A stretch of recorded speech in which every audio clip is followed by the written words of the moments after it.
বিসমিল্লাহির রহমানির রহিম।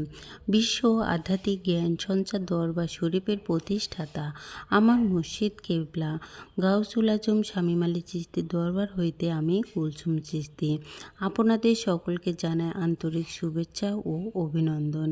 আমার মুর্শিদ কেবলা গাউসুল আজম শামীম আলী চিশতির লেখা গ্রন্থ থেকে কিছু তত্ত্বকথা আলোচনা করিব। আশা করি আপনারা সবাই আমার আলোচনাটি মনোযোগ ও ধৈর্য সহকারে শুরু থেকে শেষ পর্যন্ত সম্পূর্ণ আলোচনাটি শুনিবেন। আমি আজকে আপনাদের মাঝে যে আলোচনাটি নিয়ে হাজির হলাম সে আলোচনাটি হলো আদম কত প্রকার এবং কোন আদম কোথায় অবস্থান করে তাই নিয়ে কিছু তত্ত্বকথা আলোচনা করিব। আদি আদম তৈরি করিলেন আল্লাহ মাটি দ্বারা, পাওয়ার নামে রূহ দ্বারা আল্লাহ এই মাটির দেহটি চালাইতেছেন। তাহলে মাটির দেহ একটি আদম ধরাধামে চলিতেছেন। আরও একজন আদম আছে বাতাসে ঘুরে বেড়াইতেছে বা বাতাসে মিশে চলাফেরা করিতেছে। আরও একটি আদম আছে, সেই আদমটি কোথায় আছেন? সমস্ত সৃষ্টি জগতের বাহিরে আছে। খালাকাল ইনসানি আদম ওয়ালি সুরাতিহি, অর্থাৎ আল্লাহর প্রতি সুরত হইতে আদম সুরত হইয়াছে। শয়তানের প্রবঞ্চনায় পড়িয়া যখন মানুষ দলে দলে খারাপ হইতে থাকে তখন কোনো পবিত্র মানুষ আল্লাহ পৃথিবীতে প্রেরণ করিয়া থাকেন এবং সেই মানুষটির মাধ্যমে আল্লাহ আদম সুরতে তাহার কালবে নাজেল হন। যে সেই মুমিন ব্যক্তি হন, তখনই মুমিনের হাত হয় আল্লাহর হাত, একজন অলি আউলিয়ার হাত হয় আল্লাহ তাআলার হাত। তবে আরও একটি কথা, হযরত মুহাম্মদ সাল্লাল্লাহু আলাইহি সাল্লামের সময়ে একটি ঘটনা, যে একদিন সাহাবাদেরকে নিয়া জিকিরের সময় বলিয়াছিল, আমাদের মধ্যে জিকির করি বসে বসে, যদি কেউ এই জিকির করিতে করিতে দাঁড়াইয়া যায় তাহলে হে আলী, তুমি তাহাকেই তরোয়ারি দ্বারা কোপাইতে কোপাইতে কতল করিয়া দিবা। হযরত আলী চেষ্টা করিতেছিল, কোপাইতে পারছিল না, কেননা বারবার জিকিরে শুধু নবী দাঁড়াইয়া যায়। 3 বারের শেষে কোপাইতে শুরু করিলেন আলী নবীজিকে। কোপাতে কোপাতে হযরত আলী 69টি কোপ দেওয়ার পরে চিৎপটাং হয়ে পড়ে গেল। আর নবীজি জিকির করিতেই আছে।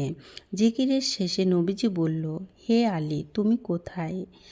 আমার কথাটি তুমি পালন করো নাই। যে জিকিরে দাঁড়াবে তুমি কি তাহাকে কোপাও নাই? আলী বললেন, হ্যাঁ হুজুর, আমি দেখলাম আপনি নবীজি নিজে দাঁড়াইয়া গিয়াছিলেন। 3 বারের পরে গিয়ে আমি আলীর সমস্ত শক্তি দিয়া কোপাইয়াছি। নবীজি বললেন, কখন তুমি আমাকে কোপাইয়াছ? তখন হযরত আলী বলিলেন, হুজুর, আপনাকে যে আমি কোপাইছি তার প্রমাণ হলো আলী নবীজির জোব্বাটি কোপের আঘাতে ছিঁড়ে ছিঁড়ে 69টি ছেদা হইয়া গিয়াছে। নবীজির দেহটিতে কোনো আঘাতের বা কোপের কোনো চিহ্ন নাই। তাহলে কে ছিল এই জুব্বার ভেতরে? এর ভিতরে 3টি আদম এক হইয়া গিয়াছিল। এর জন্যই নবীজি আর নবীজি না, আল্লাহর আদম রূপে স্বয়ং নিজেই ছিল। তাই আল্লাহকে কেউ কাটিতে পারে না। আমি যে আলোচনাটি আপনাদের সামনে করেছি, এই আলোচনাটি আপনাদের কাছে কতটুকু ভালো লেগেছে? যদি ভালো লেগে থাকে তাহলে আমাদের এই চ্যানেলটি সাবস্ক্রাইব করে দিবেন। সামনে আরও ভালো ভালো আলোচনাগুলো পেয়ে যাবেন। সামনে আপনারা কী ধরনের আলোচনা চান আমাদেরকে কমেন্টে জানাবেন।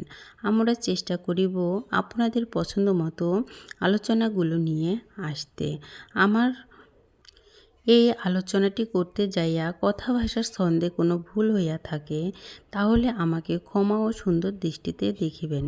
সকলে আমার জন্য দোয়া করিবেন, আমি যেন আপনাদের সামনে ভালো ভালো আলোচনাগুলো নিয়ে আসতে পারি এবং শোনাইতে পারি। সর্বশেষে সকলের চরণে হাত রেখে একটি কথা বলতে চাই, আল্লাহ গোপনেরও গোপন। সে গোপনকে পাইতে হলে একজন কামেল মুর্শিদের কাছে যাইয়া বায়াত গ্রহণ করে সেই গোপন ইবাদত সাধনার মাধ্যমে আল্লাহকে লাভ করিতে হবে। আর সকলে ভালো থাকবেন, সুস্থ থাকবেন। আল্লাহ হাফেজ।